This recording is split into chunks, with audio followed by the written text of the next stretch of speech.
لا عاد فيه بضاعة في الدكان ولا عاد فيه زباين بتاجي. هي على طول الدنيا مقفلة معايا كده. عامل ايه يا عم دياستي؟ زين الحمد لله. انت معالي اني اطمنت عليك. سلام عليكم. ليه؟ ما تخليك ده انت عامل جو ظريف الحقيقة يعني. انت بس مزوجك يا عم دياستي.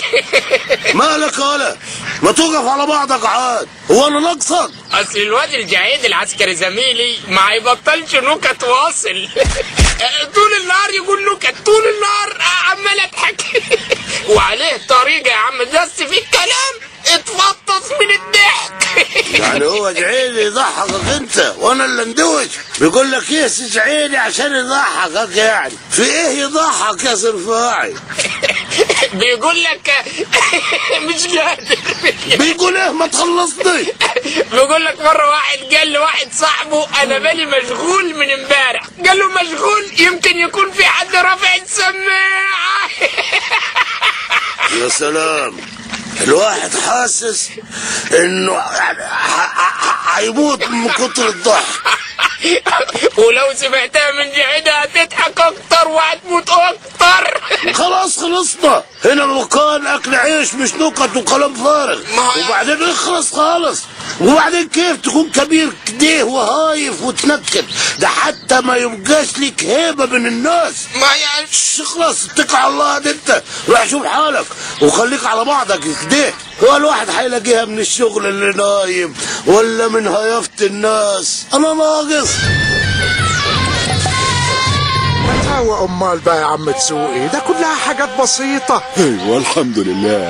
انا قلت بس نفضفض معاك شوية، لكن نقول ايه؟ اهي ماشية. يا عم خليها على الله، ما تاخدش ببالك. اهو رفاعي اهو. يلا يا عم رفاعي بقى هيفرفشك وهيغير لك الجو خالص. وانت عامل ايه يا رفاعي؟ زين. يلا يا رفاعي بقى، يلا سمعنا بقى نكتتين حلوين كده من بتوعك. يلا نكت ايه وكلام فارغ ايه؟ مش عيب تكون كبير كده وبتنكت؟ غباشا افندي ما يقصدش. امال مش انت اللي كنت بتسمع نكت زمايلك في الجيش وتاجي تحكيها؟ ايه اللي حصل يا طيب قولي النكته بتاعت اللي باله مشغول من امبارح وصاحبه قال له يمكن يكون في حد رافع السماعه. قولها والنبي قولها. ايوه فكرة دي كانت حلوه قوي.